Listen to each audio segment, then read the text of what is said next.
Alright, what is going on, guys? It is Benny, and today I'm going to be showing you guys the top 5 best decks for this season. Now, coming up for our first deck to show off at number 5, you know what, guys? As the CEO of Mortar, I could hear your guys' little Benny Bat signals going off, asking, is Mortar still good this season?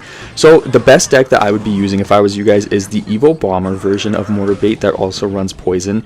I feel like it matches up really well against a lot of the beatdown decks that you might end up going against, so it's definitely worth using. We're going to get some really good damage here off the start and force him to kind of over defend. He's going to go for the Bandit there.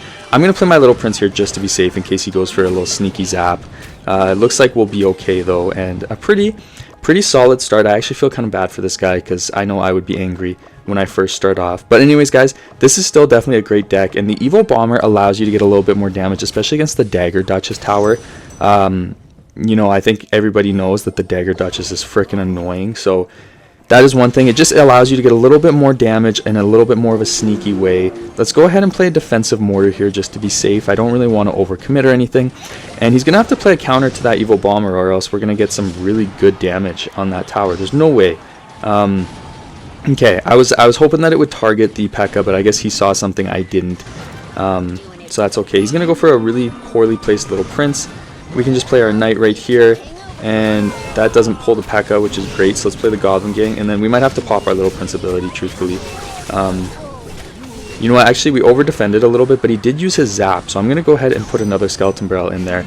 And we actually do have good damage on the tower. Did we get more damage, or am I tripping? But anyways, we'll get some Skeleton Barrel damage there, which is good. And then honestly, I might just log here, get the Bandit low enough, and so that, you know, she staggers in time. He's going to go for a Battle Ram. I'm just going to play my Evil Mortar. You know what? I have the damage lead. It's better to play safe than sorry. And then we can just play our Bomber here to kind of cycle. And let's just wait and see if he pops that little Prince ability. Maybe we can play our Goblin gang right here just to cycle that. And then we'll go for a Skeleton Barrel. Now, one of the most important things is making sure that you're using your little Prince ability wisely. And what I mean by that is not necessarily, you know, like getting a ton of value from your little Prince ability, but more so using your little Prince ability to the point where you can save your Knight in rotation. Again, especially against bridge spam, because your Knight is so important to distract certain things. We're going to get some really nice Bomber damage. Let's go for the Goblin gang, and let's pull with the Battle Ram right there. And then we can play our Knight right here. And the Cannoneer is just such a nice card, honestly, to kind of counter bridge spam, which is such a popular deck right now as well. Let's get our Goblin gang right here. That Evo Bomber just got some crazy value. He's going to go for the Evo Zap, but it's not going to be enough. We literally haven't even had to play our Mortar offensively at this point, which is crazy. And that's why, you know, this is my favorite Mortar Bait deck for sure right now. Let's see if we can get some skeleton damage. That would be awesome. And then I don't think we need to counter that left side. Let's go ahead and play the Knight right here though, and then we'll get an Evo Mortar down. Might as well try to get some damage. We might have to just go for an Evo Bomber lineup at some point. Let's play a Poison on that little Prince. But I think that's going to be game. I think we're connected onto the tower now. Good game, really good first game for that first deck, and let's go on into deck number 4. Alright, you guys, for our next deck, we are going to be playing Minor Poison, and now I have a little bit of a, not a rant, but you know, I have some stuff to say about Minor Poison. So Minor Poison is honestly a wicked deck. I shouldn't say rant because it's not bad, but what I'm going to say is, you know, Minor Poison is one of the best decks in the game always. It always will be one of the best decks, and the reason for that is because you can defend any push with Minor Poison. It's such a defensive deck, so truthfully, if you play a perfect game, you can win pretty much every matchup, which is very nice. So this season, it's a little bit harder to play, obviously, because of the new Dagger Duchess. I don't think there's any way around, you know, acknowledging that. So that's why it's coming in at number 4, whereas, you know, last season, Minor Poison, honestly, would probably come in around number 1 or 2. But it still is a great deck. I'm going to take some E-Barb damage there because I wasn't really paying attention. That's okay. We're going to get the Knight to take down that Furnace because why not? And then we'll start our little Prince in the back, and that's kind of something that you want to make sure that you're doing, is getting that little Prince down in the back for that 3-card cycle. But anyways, guys, it is definitely worth using still because it's just one of those decks. It's like, it's harder to play this season, which is okay because every season one card or one deck is going to be harder to play than other seasons, but it is still a very good deck, and that's why it's coming in at number 4. And also just the prevalence of other decks, you know, it affects the rankings here. You know, there's a method to the madness. That's all I gotta say. You can run Cannoneer with Minor Poison if you want. I think you want to be careful of running Cannoneer in certain decks, but with Minor Poison, because the cycle is so fast, you know, you can kind of go for it. I'm going to play a defensive Miner here. I just don't want to take any more E-Barbs hits, because it's freaking annoying when that happens. So, you know, we're just going to chill out and wait and see what's going on. I think I'm going to start my Little Prince in the back again. He's going to go for that Furnace. I'm literally just going to poison it because I'm so sick of those Fire Spirits already. No point in giving them that damage as well. Let's start our Little Prince in the back now. We do have Evil Knight, which is nice, and that is something that definitely does help a lot against Dagger Duchess, is using the Evil Knight to empty the Dagger Duchess and then going for the Miner on the tower. It is a devastating push. Obviously, this guy's not using Dagger Duchess, but if you are matched up against Dagger Duchess, totally worth doing. He's going to go for that Fisherman. I'm going to play my Tesla, and then I'm going to play my guards right here for the E-Barbs. Now, another thing as well that you want to be doing that I haven't been doing just because the opportunity hasn't necessarily been there, but you definitely want to take advantage of your Evo Tesla. So go ahead and cycle that Tesla when it is safe to do so. You know, sometimes it just makes sense to get a Tesla down and try to get to your Evo Tesla, especially if you're playing against a deck like Lava Hound, where you know that Lava Hound big push is coming in double Elixir, so you're going to want your Evo Tesla to counter it, because sometimes all it takes is one defense of a big push for you to be able to counter push and win the match.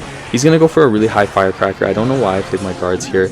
Let's go ahead and just play our Evo Tesla right here, and that'll freeze them, and then we can play our Knight right here to pull in. And let's get a Little Prince down so that we can start 3-card cycling our Minor Poisons. Let's go for the Miner here, and let's go for the Poison there. It definitely makes sense to get as much value from every single Poison that you play as you can. So, you know, if we're catching the Furnace while we're also getting some really good chip damage, that is totally worth it. He's going to go for the Evil Valk. Let's just play our Knight right here. Let's get another Tesla down to help, you know, take everything out, and then he's gonna go for the arrows, so now we'll play our guards. Let's get another Miner on the tower. Don't be afraid to do this, you know, put some counter pressure, especially when the tower's low, because they are gonna be forced to play a counter to your card. We'll go for the Poison. That should be game, good luck, and let's go right on into deck number 3. Alright guys, so for the third best deck, it is going to be Lava Hound, and it pains me to say that because, you know, I'm not a big beatdown guy. Benny is more of a cycle guy, you know, Drill, Minor Poison, Mortar, but unfortunately, well, or maybe fortunately, depending on what you play, Lava Hound is really good, and it's for the sole fact that Dagger Duchess is in literally every single match. You're going to see it here. He's going to go for a Log and a Fire Spirit, so I'm just going to Lava Hound. I don't care. I can play my Skeleton Dragons on that Hog Rider, and we'll see what he plays for the Dagger Duchess, but I think if we get a Balloon in there, he's gonna be in a bit of trouble. He's going to go for the Firecracker, and it's going to go the opposite direction, so I'm just going to go ahead and play my Balloon here, and I don't know how he's going to defend this. I think he's in trouble. I guess good Tesla placement by him. We can go ahead and zap if needed, but because the Dagger Duchess is so low, like you'll see here, this is the perfect example of why Lava Hound is just so good right now in the meta. And also, Evil Valkyrie is kind of interesting in this deck. You know, she's different to what we see often. You know, you don't see Evil Valk a lot, or at least previously, but now she's pretty solid. But yeah, the sole fact, I mean, Lava Hound is good every single season, but the sole fact that Lava Hound is coming in a little bit higher this season is because of the fact that Dagger Duchess is everywhere. And Lava Hound counters Dagger Duchess so much, as do most beatdown decks in general. He's going to go for the Firecracker there. I'm going to go ahead and play my Mega Minion right here to get a King Tower activation. And then, honestly, we could play our Skeleton Drags, but I'm just going to Lava Hound here.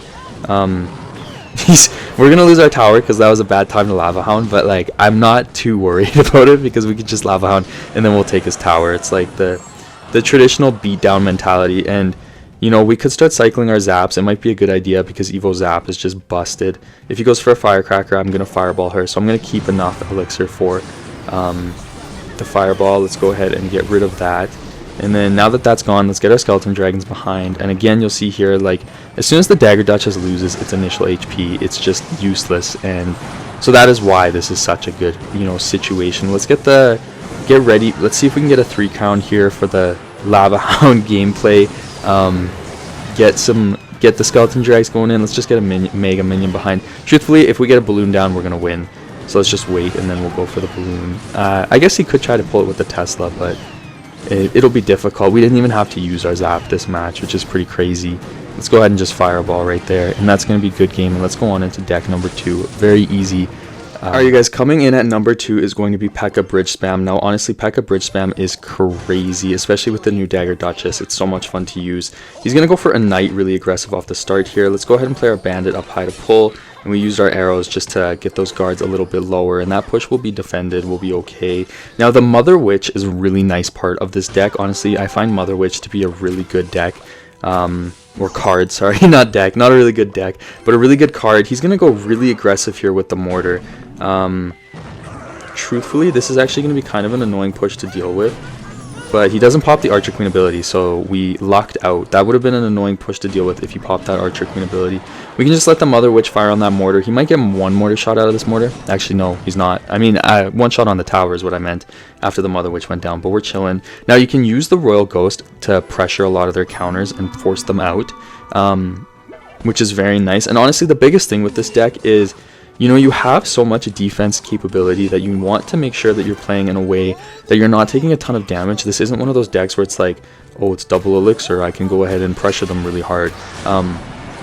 That's not the case. You want to play a really close game and then a double Elixir, or at some point you will catch them lacking, and you know, then you can get a ton of damage on their tower. He's going to go ahead and play the Miner. I'll just play my Mother Witch again to counter the Mortar, and that'll be okay. As soon as you start to feel that you're outcycling them, sometimes that's what it takes, is your, you know, it takes your evil battle ram to outcycle them. But as soon as you can feel that you have that pressure on them, that feels weird to say, feeling it, but you know what I mean. As soon as you get that, that's when it's worth really playing all of your Elixir and usually using your split lane pressure. Let's go ahead and play our Royal Ghost here. Your Royal Ghost is the card that you want to use to kind of pull out most of their counters, and then a Battle Ram is a really good way to kite a Mortar. You know, everybody does it to me when I'm running Mortar, so that is definitely something to do, and we're going to get some really good damage there. He's going to go for the Evo Knight. I can just play my Pekka right here. And, you know, the reason why I'm doing that is just because it's just the safest play to make, especially because that Archer Queen is there. If he pops the ability, then we don't have to worry too much because the Pekka will just tank all of that. Again, having Evo Zap in this deck with your Evo Battle Ram is very nice. Let's go ahead and just Cycler Zap here. I could have Battle Rammed there, but it didn't feel right. Unfortunately, we won't get any Mother Witch value, but that's okay. He's going to go for the Knight in the back. Let's go ahead and play our Royal Ghost here, and then I'm gonna play the Pekka here purely because I could have battle rammed, but I'm gonna try to save my battle ram for when I have Evo Zap, because I kind of want to show that to you guys. We get the Royal Ghost on the tower. Let's go ahead and Bandit opposite side. Bandit is such a clutch card. It is totally worth you know, playing sometimes. Let's go ahead and zap that Archer Queen just to disrupt her a little bit. I'm honestly just gonna play my arrows here, and then we'll let that Mortar lock onto the tower, and then I'll play my Mother Witch. Just because sometimes it makes sense to do that. He's going to go in really aggressive, but, you know, like one Mortar shot is not the end of the world. Our Bandit will help take all of that out, and we can play our Royal Ghost. And now we have Evo Zap, so we're going to start a slow push. Let's slow roll him here. We're going to go for the Pekka in the back, and then we'll just wait. Let's see what he does. If he goes for that Mortar, he's done. Let's play our little Prince right here, and then because he played his Mortar, he's not going to have a way to kite my Evo Battle Ram. So let's play our Mother Witch here. Let's just wait for that Pekka to do something. Alright, I'm going opposite lane, man. Let's play the Bandit here. Then we're going to save our Evo Zap. There is the Mortar, so let's go ahead and Evo Zap right here. And that'll stop the tower from being able to get a ton of damage. And then the Battle Ram is on the tower. And that is great damage. And that's going to be good game right there. And let's go on into deck number 1. Alright, you guys, and coming in at number 1 is going to be frickin' Golem. And I know what you guys are thinking, Benny, what the heck is up with that, man? Listen, I wish it wasn't like that, because I am the #1 CEO of hating Golem, but it is the unfortunate truth that Golem is just so good in this meta right now, and it matches up so well against Dagger Duchess and so many of these decks. So, you know, it's just the unfortunate truth. I wish it wasn't like this, boys. Now, I'm going to go ahead and play the Bomber here, because I don't want to play my Knight quite yet. I kind of want to save that. We could pump here. You know what, actually, I think it might make sense to pump here now, because we can defend that. And then we can just kind of wait. I don't think he'll be able to punish too much. There's the Pekka, so that's going to be interesting to defend. Now, the big strength of this deck is going to... I'm not sure about that. I don't think that's a good trade to arrows a pump. I could be wrong. But the big strength of this deck is going to be your Tornado and your Evo Bomber. That is like the #1 best thing about it. let's go ahead and play our battle ram here, or battle healer, sorry. Then let's pull the battle ram closer to the healer, just so that those barbs walk a little bit. Then we can play our knight right here. Hopefully he doesn't pop that little prince ability, or else we will be in trouble. Okay, there's the little prince ability. I guess maybe he's listening to us right now. We can play the skeleton dragons. We'll take a little bit of damage, but that's okay. Because, you know, we're kind of just surviving until double elixir, and then this guy will be done. Let's wait and see what he does here. You know, just kind of rock it out. Let's play our elixir collector. He's going to go for the ghost there. We can go ahead and play our battle healer. He's going to zap the pump. And then we're getting close to double elixir here, so we can kind of go for a nice little push. He's going to play the evil bomber. I think that's going to line up, which is too bad. But again, you know what? As the way Golem works is you freaking just no-brain it the whole game, and then all of a sudden you play a Golem. We can play our Evo Knight to defend this Bandit here, and that Battle Ram. Let's go ahead and Tornado, and then, or Evo Bomber, and then I am going to Tornado here just to pull that back so that it doesn't get on tower. No point in giving him that free damage. And then let's get our E-Drag here, and let's get some Skeleton Dragons behind to help get some damage on that Pekka. And then let's even play our healer, and let's get a Bomber down, and then we'll kind of see what happens from there. Let's Tornado everything together, and that way we get the connection. And look at all of that just get deleted. Like, truthfully, we shouldn't have been able to do that, but we did. And that healer went crazy. We'll get another E-Drag in there just to keep the pressure up, but that's going to be towered down. And honestly, like, I'm not a Golem player, but Golem is just crazy right now. The Dagger Duchess is pointless against Golem. Very easy win, and, you know, I hope this just goes to show how crazy Golem is, especially if I can use it. But guys, thank you so much for watching, and also thank you so much for 1K subscribers. I cannot thank you guys enough, and I look forward to seeing you guys in the next one.